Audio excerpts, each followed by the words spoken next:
Всем привет! Мы решили периодически проверять воздушное пространство Кыргызстана, а именно рассказывать вам о необычных рейсах.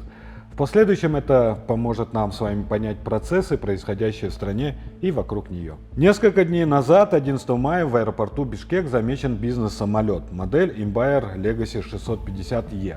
Относительно маленький VIP-самолет для VIP-персон.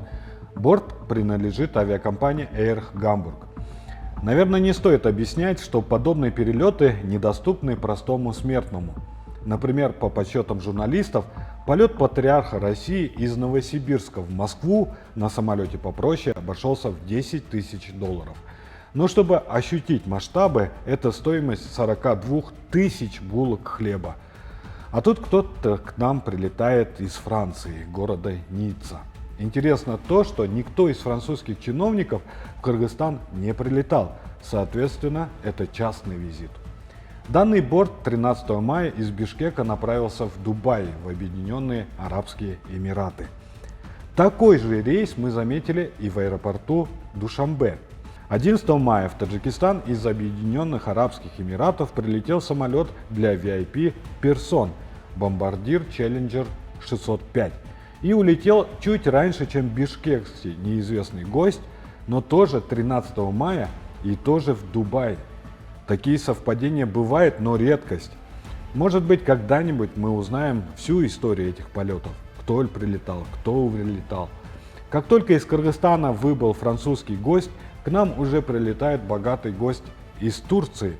13 мая к нам залетел еще один бизнес-самолет. Это Dassault Falcon 2000. Турецкая авиакомпания Önür. Прилетел он из Анкары и все еще находится в Бишкеке.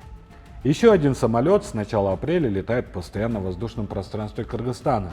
Это Beechcraft King Air 250. Причем все полеты исключительно из Бишкека в Кербен и обратно. Аренда самолета только в одну сторону стоит от 4000 евро.